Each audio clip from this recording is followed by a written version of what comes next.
किसान भाइयों नमस्कार। कार्यक्रम कृषि दर्शन के आज के अंक में आप सभी का स्वागत है। खेती से अधिक लाभ प्राप्त करने, उत्पादन क्षमता बढ़ाने और कृषि में नवीनीकरण लाने के उद्देश्य से केंद्र सरकार द्वारा कृषि विभाग द्वारा ढेर सारी योजनाएं चलाई जा रही हैं और हमारी कोशिश रहती है कि इन योजनाओं की जानकारी आप सभी तक पहुंचे। आज के कार्यक्रम में भी हम आपके लिए कुछ ऐसी ही महत्वपूर्ण जानकारियां लेकर आए हैं। तो आइए आज के अंक की शुरुआत करते हैं खबरें खेती की और मंडी भाव के साथ।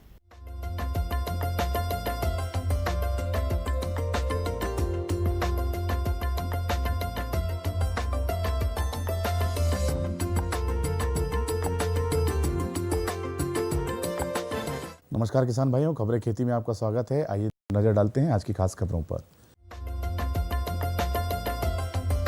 बीटी कॉटन की एक समान दर तय, खरीफ से प्रधानमंत्री फसल बीमा योजना लागू होगी। पंजाब और मध्य प्रदेश कृषि क्षेत्र में एमओयू करेंगे। बहुफसली गाही यंत्र और अदरक की लाभकारी खेती। अब पूरे प्रदेश भर के किसानों को एक समान दाम पर बीटी कपास बीज मिलेगा। सरकार ने इस तरह का कड़ा फैसला लेकर बहुराष्ट्रीय कंपनियों की भारत में पैठ बनाने की कोशिशों को गहरा झटका दिया है।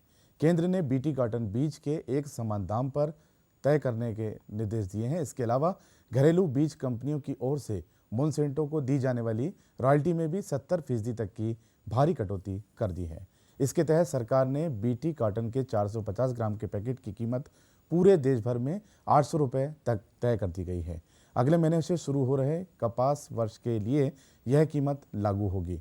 अब तक किसानों को एक पैकेट बीज पर 830 से 1000 रुपये के बीज चुकाना पड़ते थे। बीटी कॉटन पर रॉयल्टी में 70% तक की कमी की गई है। मध्य प्रदेश में प्रधानमंत्री फसल बीमा योजना खरीफ सीजन से लागू हो जाएगी। योजना का फायदा ज़्यादा से ज़्यादा किसानों को मिले, इसके लिए आईएएस अफसर, कृषि और राजस्व विभाग के मैदानी अधिकारी कर्मचारियों के प्रशिक्षण देंगे। यह व्यवस्था लागू करने के निर्देश मुख्यमंत्री श्री शिवराज सिंह चौहान ने विधानसभा में बीमा योजना को लेकर हुई बैठक में दिए। वर्तमान में किसान बतौर प्रीमियम 10% राशि भरता है, लेकिन नई योजना के तहत किसानों को मात्र 1.5 एवं 2% प्रीमियम देना होगा और शेष 8% केंद्र और राज्य सरकार सब्सिडी में वहन करेगी। मध्य प्रदेश की जबलपुर एग्रीकल्चर यूनिवर्सिटी और पंजाब एग्रीकल्चर यूनिवर्सिटी के बीच कृषि संबंधी तकनीकी और शोधों के आदान प्रदान के लिए शीघ्र ही एमओयू होगा। यह निर्णय मध्य प्रदेश के मुख्यमंत्री श्री शिवराज सिंह चौहान और पंजाब के मुख्यमंत्री श्री प्रकाश सिंह बादल के मध्य गत दिनों लुधियाना में हुई चर्चा में लिया गया। उच्च क्षमता वाला बहुफसली गाही यंत्र किसानों के लिए काफ़ी उपयोगी है।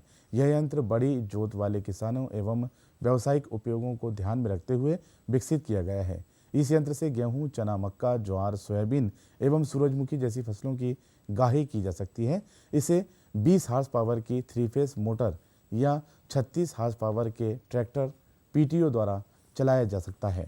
इसमें स्वचालित फसल भराई के साथ शूट पत्ती युक्त सिलेंडर, 3 एस्पिरेटर, ब्लोअर, अवतल छलनियाँ तथा परिवहन के लिए रबर के पहिए लगाए गए हैं। यह गाही यंत्र किसानों के लिए काफ़ी उपयोगी है।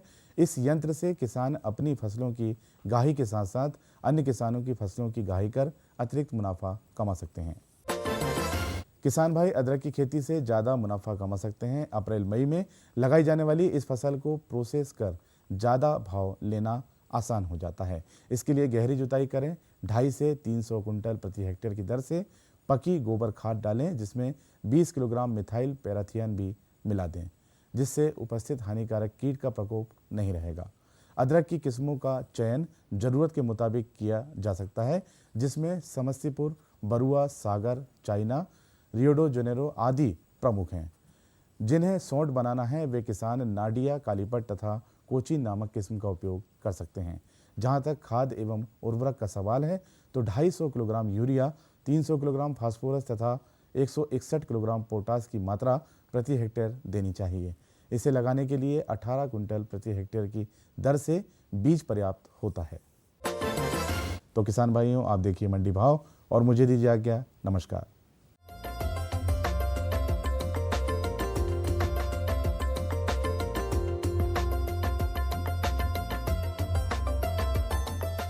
प्रदेश की मंडियों में उपजों के भाव इस प्रकार रहे। धान के भाव मंडियों में इस प्रकार रहे। भोपाल में न्यूनतम भाव 1,600 रुपये प्रति क्विंटल, अधिकतम भाव भी 1,600 रुपये प्रति क्विंटल रहा। इटारसी में न्यूनतम भाव 1,675 रुपये प्रति क्विंटल, अधिकतम भाव 1,970 रुपये प्रति क्विंटल। उदयपुरा में न्यूनतम भाव 1,500 रुपये प्रति क्विंटल, अधिकतम भाव 1,740 रुपये प्रति क्विंटल। होशंगाबाद में न्यूनतम भाव 1,680 रुपये प्रति क्विंटल, अधिकतम भाव 1,690 रुपये प्रति क्विंटल। गेहूं के भाव मंडियों में इस प्रकार रहे। भिंड में न्यूनतम भाव 1,600 रुपये प्रति क्विंटल, अधिकतम भाव 1,659 रुपये प्रति क्विंटल। बीना में न्यूनतम भाव 1,350 रुपये प्रति क्विंटल, अधिकतम भाव 1,850 रुपये प्रति क्विंटल। देवास में न्यूनतम भाव 1,300 रुपये प्रति क्विंटल, अधिकतम भाव 1,565 रुपये प्रति क्विंटल। गंज बासौदा में न्यूनतम भाव 1,525 रुपये प्रति क्विंटल, अधिकतम भाव 2,712 रुपये प्रति क्विंटल रहा। कपास के भाव मंडियों में इस प्रकार रहे। बीकनगांव में न्यूनतम भाव 3,775 रुपये प्रति क्विंटल, अधिकतम भाव 4,637 रुपये प्रति क्विंटल। खंडवा में न्यूनतम भाव 3,400 रुपये प्रति क्विंटल, अधिकतम भाव 4,592 रुपये प्रति क्विंटल। खरगोन में न्यूनतम भाव 3,500 रुपये प्रति क्विंटल, अधिकतम भाव 4,635 रुपये प्रति क्विंटल। सेंधवा में न्यूनतम भाव 4,045 रुपये प्रति क्विंटल, अधिकतम भाव 4,668 रुपये प्रति क्विंटल रहा।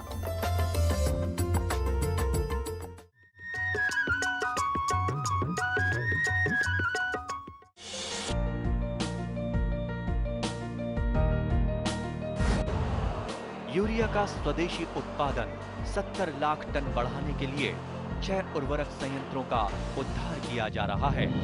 FCIL के गोरखपुर, सिंदरी, तलचर और रामागुंडम संयंत्र, HFCL की बरौनी इकाई और BVFCL की नामरू फोर्थ। सोने पर सुहागा ये है कि देश में अब बनेगा सिर्फ नीम लेपित यूरिया, क्योंकि इससे होगा किसानों का फायदा ही फायदा। अनाज का उत्पादन 10% तक बढ़ेगा। बढ़ेगी 10 से 15% नाइट्रोजन क्षमता। कौन जाने कब क्या होगा। मॉनसून का मिलेगा साथ या दिखाएगा बेरुखी। बादल गरजेंगे या बरसेंगे भी। ना हो परेशान, चूंकि हम बताएंगे बदलते मौसम के पल पल का हाल। देखिए मौसम खबर सोमवार से शनिवार सुबह 8:30 पर। डीडी किसान, बदलते भारत की शान।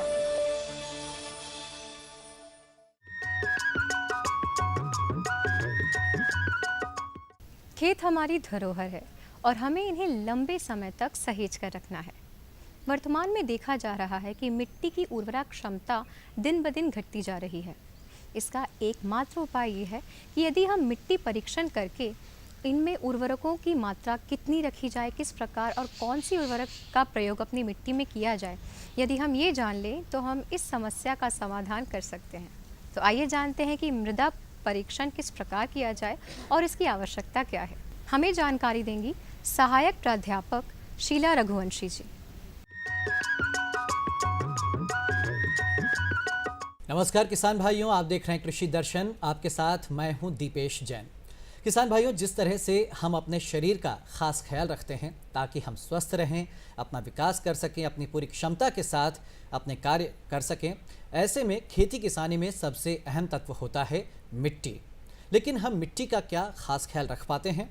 मिट्टी की आजकल परीक्षण पर जोर दिया जा रहा है। ऐसे में किसानों के मन में सवाल उठता है कि आखिर मिट्टी के परीक्षण की ज़रूरत क्या है। इसी सवाल का जवाब जानने के लिए आज हमारे साथ चर्चा में मौजूद हैं कृषि विशेषज्ञ डॉक्टर शीला रघुवंशी जी। आप टीकमगढ़ कृषि महाविद्यालय से हैं। स्वागत है आपका शीला जी हमारे खास कार्यक्रम में। नमस्कार किसान भाइयों जी। शीला जी, सबसे पहले यही जानना चाहेंगे कि आखिर मिट्टी परीक्षण क्या होता है? जी बिल्कुल। मिट्टी परीक्षण या सीधे शब्दों में हम कहें तो हमारी मिट्टी की जांच, यह एक तरीके की रासायनिक प्रक्रिया है जिसमें विशेषज्ञों द्वारा प्रयोगशाला में मिट्टी के नमूने की जो है जांच होती है, जिसके आधार पर किसान भाई आसानी से ये पता कर सकते हैं कि आखिर मिट्टी की हमारी मिट्टी कितनी उपजाऊ है व उसकी उर्वरकता शक्ति क्या है। इसके अलावा मिट्टी में पोषक तत्वों की कितनी मात्रा उपलब्ध है। बिल्कुल। और मिट्टी परीक्षण का महत्व की अगर हम बात करें, इसका महत्व क्या रखते हैं हम खेती किसान? जी, बहुत महत्व है, क्योंकि हम अगर बात करें जितनी भी शस्य क्रियाएं हमारी कृषि में हैं उसमें सबसे मुख्य भूमिका मिट्टी की ही है, क्योंकि मिट्टी में ही हमें बीज डालने हैं, बीज उगाने उसी में है, हमें सिंचाई उसी में करनी है, हमें जितनी भी आगे होने वाली शस्य क्रियाएं हैं वो सारी मिट्टी से ही हमें शुरुआत करनी है। तो यह ज़रूरी है कि आपकी मिट्टी का स्वास्थ्य क्या है, किसान भाइयों और बहनों को इस बारे में जानकारी हो। अब इसमें हम महत्व की अगर हम बात करें तो सबसे पहले सीधी सी बात है, जिस प्रकार से हम अपने खान पान का ध्यान रखते हैं और जिस प्रकार से हम हमारे शरीर के विकास के लिए हमें पोषक तत्वों की आवश्यकता होती है, उसी तरीके से मिट्टी में भी पोषक तत्वों की मात्रा क्या है इसकी जानकारी किसान भाइयों को होना अति आवश्यक है। जैसे कि अब हम बात करें तो हमारे पूरी तरीके से मिला के 18 पोषक तत्व हैं जो मिट्टी में होना आवश्यक है। जैसे कि आपका सबसे मुख्य है उसमें कार्बन, हाइड्रोजन, ऑक्सीजन, जो मिट्टी या पौधों को, हमारी फसलों को पर्यावरण के द्वारा हवा से व पानी से मिल जाते हैं। इसके अलावा जो है आपका नाइट्रोजन, फास्फोरस और पोटाश जो मुख्य पोषण तत्व है, यह भी जो है वो हमें उर्वरकों के द्वारा प्राप्त हो जाते हैं। इसके अलावा कुछ सूक्ष्म तत्व हैं जिनकी जानकारी हमें मिट्टी परीक्षण से प्राप्त होती है। बिल्कुल। इसके अलावा क्या क्या और जानकारियाँ मिल जाती है किसान भाइयों को ताकि खेती किसानी में उसका फ़ायदा उन्हें मिल सके? जी जी बिल्कुल। इसके अलावा अगर हम बात करें तो रासायनिक प्रक्रियाओं के द्वारा सबसे मुख्य जानकारी आपको ये मिल पाती है कि आपकी मिट्टी में घुलनशील लवणों की क्या मात्रा है, जिसके आधार पर हमें यह पता चलता है कि आपकी मिट्टी क्षारीय है या अम्लीय है। यदि अम्लीय है तो हम उन्हें किसान भाइयों को इस चीज़ की आवश्यकता है कि वह चूना का इस्तेमाल करें, और अगर मिट्टी आपकी क्षारीय है तो वहाँ पे आप जिप्सम का इस्तेमाल कर सकते हैं। इसके अलावा आपका नाइट्रोजन, फास्फोरस और पोटाश की क्या मात्रा है उपलब्ध, पहले से क्या मात्रा है, उसके आधार पर आप अगले फसल चक्र में आपकी नाइट्रोजन के लिए यूरिया और आपका सिंगल सुपर फॉस्फेट या फॉस्फेट का कोई भी, और आपका पोटाश के लिए आप जो उर्वरक इस्तेमाल करेंगे उसका आप सही मात्रा का चुनाव ले सकते हैं। इसके अलावा अगला अगर हम देखें तो आपकी मिट्टी किस प्रकृति की है, हल्की है या भारी है, इसके बारे में आपको जानकारी मिलती है, और आपकी मिट्टी आखिर किस तरीके की फसल के लिए उपयुक्त है। इस मिट्टी की उम्र का भी पता चलता है कि ये कितनी यूज हो चुकी है और आगे। जी जी बिल्कुल बिल्कुल। उर्वरा शक्ति से आपकी वही हमारे यहाँ कहने का मतलब ये है कि आपको पूरी आपकी मिट्टी के बारे में पूरा आपकी मिट्टी कितनी स्वस्थ है, क्योंकि पोषक तत्वों की अधिकता या कमी दोनों ही चीज़ें फसल को प्रभावित करती है। ये बहुत आवश्यक है। बिल्कुल। शीला जी, एक और अहम सवाल उठता है कि जब मिट्टी की जांच कराएं तो मिट्टी का नमूना लिया जाता है। जी जी बिल्कुल। ये मिट्टी का नमूना क्या होता है? मिट्टी का नमूना हम कहें तो सीधे साधे शब्दों में बात यह है कि मिट्टी की एक उचित मात्रा है ना, जैसे आप अगर अपने जितनी भी आपकी कृषि योग्य भूमि है उसका एक उचित मात्रा, जो मात्रा आपकी पूरी भूमि का उचित प्रतिनिधित्व करे कि हाँ ये आपका मतलब आप उसकी जब टेस्ट करवा ले, आप उसका जांच करवा ले, तो ये आप माने कि आपका पूरा जो ज़मीन है उसकी जांच हो चुकी है, उसके बारे में आपको जानकारी मिल चुकी है। जी, तो शीला जी लगे हाथ आप किसान भाइयों को मिट्टी का नमूना लेते वक्त सावधानी क्या बरतें ये भी बता दीजिए। जी जी बिल्कुल। सावधानी इसमें रखने की आवश्यकता है कि जहाँ आपके खेत में कंपोस्ट है या फिर आपने तुरंत खाद डाली है, वहाँ से उस समय आप नमूना उस जगह से ना लें। साथ ही साथ अगर आपके खेत में कहीं पे पेड़ है तो उसकी जड़ के पास से नमूना ना लें। बुआई के कम से कम 1 माह पूर्व आप नमूना लें। और उसके अलावा अगर आपको आवश्यक रूप से लेना ही पड़ रहा है, अगर आपकी फसल फसल लगी हुई है खेत में, तो 2 पौधों की लाइन के बीच की जो मिट्टी है वो ले, पौधों की जड़ के पास से ना ले। ये छोटी छोटी जो जानकारियां हैं वो किसान भाई अगर सावधानियां अपनाएंगे तो वो एक सही मिट्टी का नमूना ले सकते हैं और अपनी फसल की सही मायने में जो है वो स्वास्थ्य जान सकते हैं। उसके आधार पर अपना अगला फसल चक्र का निर्धारण कर सकते हैं। तो चलिए, उम्मीद है कि हमारे किसान भाई भी शीला जी की सलाह ज़रूर मानेंगे, और अगर आपने अभी तक अपनी मिट्टी का परीक्षण नहीं करवाया तो ज़रूर अपने पास के कृषि विभाग केंद्र में जाकर मिट्टी का परीक्षण ज़रूर कराएं ताकि आप बेहतर फसल ले सकें। शीला जी, बहुत शुक्रिया, आप हमारे साथ इस कार्यक्रम में शामिल हुए।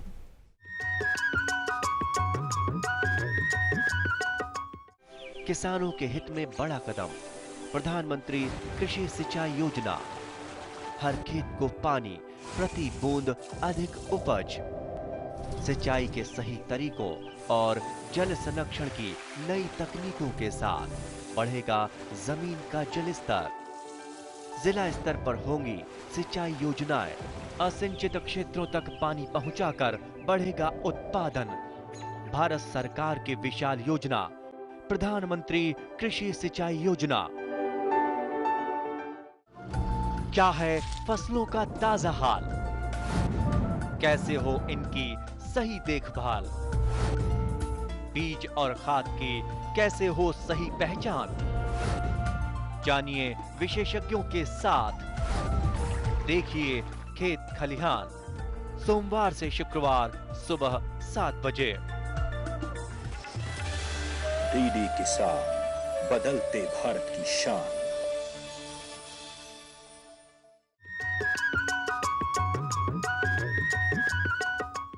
किसान भाइयों, परंपरागत खेती मौसम आधारित होती है। जैसा मौसम वैसी खेती। यदि हम बात संरक्षित खेती की करें, यानी यदि आप अपने पौधों को पॉली हाउस में लगाते हैं या फिर ग्रीन हाउस में लगाते हैं, तो कैसा भी मौसम क्यों ना हो, आप अपनी खेती से अच्छा मुनाफा प्राप्त कर सकते हैं और इस पर मौसम का भी कोई भी कुप्रभाव नहीं पड़ता है। तो आइए इसी विषय पर लेते हैं कुछ और जानकारी कृषि विशेषज्ञ कैलाश महाजन से। सभी किसान भाइयों को नमस्कार। किसान भाइयों, आज हम चर्चा करेंगे संरक्षित खेती यानी कि ग्रीन हाउस की खेती की।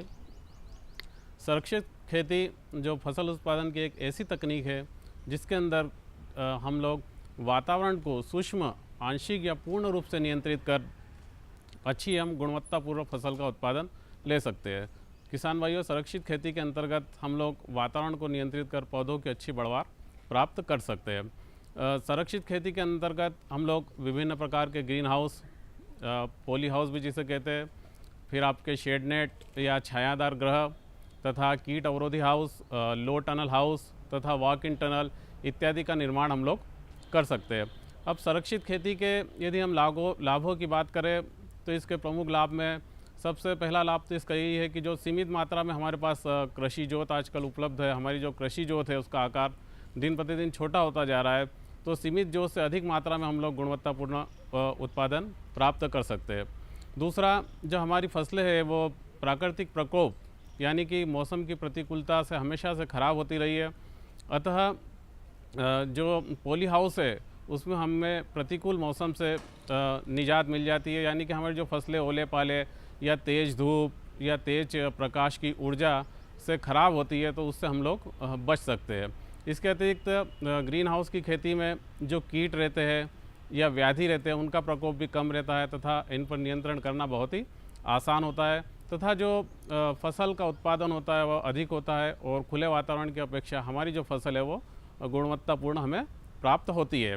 तो संरक्षित खेती की जैसी संरचनाएं हम बात करें तो ग्रीन हाउस या पॉली हाउस एक जस्तीकृत आयरन का या लकड़ी का या बांस का भी बना सकते हैं। उसका अर्धचंद्राकार या झोपड़ी नुमा एक संरचना होती है जिसके अंतर्गत हम जिसके भीतर हम लोग जो प्रकाश की सौर ऊर्जा है उसको संचित करते हैं तथा वातावरण के जो विभिन्न कारक है जो कि हमारे फसल उत्पादन में सहायक होते हैं, जैसे आर्द्रता आपकी हो गई, फिर प्रकाश की ऊर्जा हो गई, तापमान हो गई, इनको हम लोग फसल की आवश्यकता के अनुसार नियंत्रित कर अधिक उत्पादन ले सकते हैं।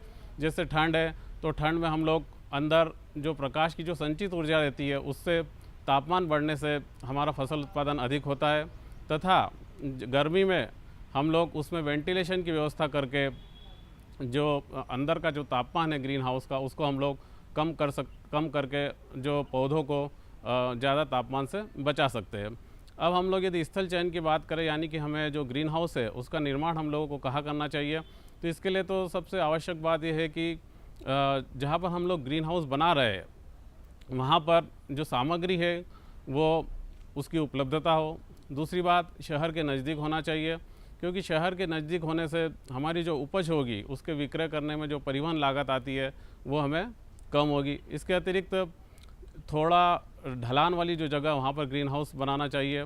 इससे फ़ायदा ये होता है कि जो बारिश का पानी है वो आपका हट जाता है वहाँ से तथा ज़मीन जो है दलदली नहीं हो पाती है। तथा इसके अतिरिक्त जो ग्रीन हाउस है उसको ढलान वाली जगह पर ही हमें बनाना चाहिए तथा शहर के नज़दीक बनाना चाहिए। इसके साथ ही साथ ये भी हमें देखना चाहिए कि उसके आसपास कोई बिल्डिंग नहीं हो, कोई वृक्ष नहीं हो, जिससे कि जो प्रकाश पड़ता है हमारे ग्रीन हाउस पे तो उसमें बाधा उत्पन्न नहीं होना चाहिए। अब यदि हम ग्रीन हाउस के निर्माण में जो सावधानी बरतनी चाहिए उसकी बात करें तो ग्रीन हाउस के निर्माण में जो सबसे महत्वपूर्ण बात होती है वो होती है दिशा। तो जो ग्रीन हाउस का हमें निर्माण करना चाहिए वो पूर्व पश्चिम दिशा में यदि एकल मेहराब वाला ग्रीन हाउस है और उत्तर दक्षिण दिशा में यदि बहु मेहराब वाला हमारा ग्रीन हाउस है। तो इससे फ़ायदा ये होता है कि जो ठंड के समय में पूर्व पश्चिम वाले ग्रीन हाउस पर प्रकाश ज़्यादा समय तक पड़ता है और हमारी फसल का उत्पादन अच्छा होता है। इसके अतिरिक्त जो ग्रीन हाउस का निर्माण करते हैं तो वो उनके जो पाइप वगैरह रहते हैं उनको जस्ट आपके नट बोल्ट से ही कसे होना चाहिए, उसमें वेल्डिंग वगैरह से हमें नहीं कसना चाहिए। इसके अतिरिक्त जो ग्रीन हाउस का निर्माण है उसके लिए विभिन्न मानक जो है निर्धारित किए हैं BIS यानी कि ब्यूरो ऑफ इंडियन स्टैंडर्ड या भारतीय मानक ब्यूरो ने, जैसे उसका लेआउट डिज़ाइन कैसा होना चाहिए, उसका निर्माण कैसा होना चाहिए, या उसमें जो जाली लगती है आपकी प्लास्टिक की वो उसके स्पेसिफिकेशन कैसे होने चाहिए, इन सब पर भी हमें इन सब दिशा निर्देशों पर भी ध्यान देकर पॉली हाउस का निर्माण हमें करना चाहिए। अब ग्रीन हाउस के यदि हम प्रकारों की बात करें तो ग्रीन हाउस रूप जो ग्रीन हाउस है वो मुख्यतः दो प्रकार के होते हैं आपके। एक तो आंशिक रूप से वातानुकूलित, यह थोड़े से महंगे होते हैं। इनमें जो कूलिंग के लिए फ़ैन पैड सिस्टम यानी ठंडक के लिए फ़ैन पैड सिस्टम लगाए जाते हैं, जिससे इनकी लागत थोड़ी सी ज़्यादा होती है।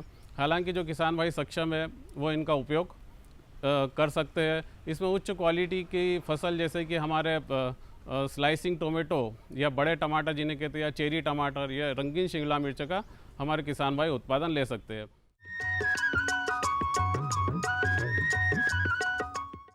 ये बदलाव क्या है? बदलाव से हुआ क्या है? भैया ये बड़े काम की चीज है। जब जब बदलाव आया है अपने संग खुशहाली लाया है। इंसान की सोच में अगर बदलाव आ जाए तो सब कुछ मुमकिन है, सब कुछ संभव है। अब ये बदलाव फिर आ रहा है और इस बार ये देश के हर हिस्से की सूरत को बदल के रहेगा। हर सूरत की मुस्कान में वो आपको दिखाई देगा, क्योंकि जब जब बदलाव आया है वो अपने साथ खुशहाली लाया है। तो चलिए एक नई शुरुआत करते हैं, कुछ बदलाव करते हैं। दूरदर्शन किसान, एक नया चैनल जहां बातें होंगी बदलाव की और आपके कल की बेहतर शुरुआत की। छेड़ो बातें बदलाव की। कैसे पाएं अच्छी पैदावार? खाली पड़े हैं खेत, उस समय हम नमूने मिट्टी के नमूने लेते हैं। कैसे रखें पशुओं का ख्याल? पशु बीमा बहुत जरूरी चीज है। कौन सी तकनीक रहेगी बेहतर? एक कॉल पर मिलेगी पूरी जानकारी। ये साहिवाल गाय कितना दूध दे देती है? देखिए हेलो किसान, सोमवार से शुक्रवार शाम 6 बजे। डीडी किसान, बदलते भारत की शान। मुद्दा किसान का। भारत में मौसम और मॉनसून मिलकर किसानों की तकदीर लिखते हैं। विषय संवाद का।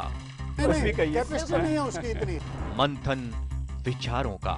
किसी को खाता खोलने से मना नहीं किया जाता। देखिए वाद संवाद सोमवार से बुधवार शाम 7:30 पर।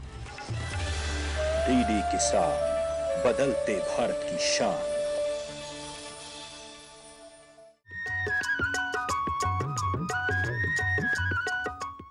किसान भाइयों, आपको हमारा आज का अंक कैसा लगा हमें अपने पत्रों द्वारा ज़रूर बताइए। तो पत्र व्यवहार के लिए हमारा पता नोट कर लीजिए। हमारा पता है कार्यक्रम कृषि दर्शन, द्वारा निदेशक, कमरा नंबर 4, दूरदर्शन केंद्र, Shamla hills, Bhopal, pin code 462013। किसान भाइयों, अब समय हो चला है आपसे आज्ञा लेने का। अगले अंक में फिर होगी मुलाकात। तब तक के लिए नमस्कार।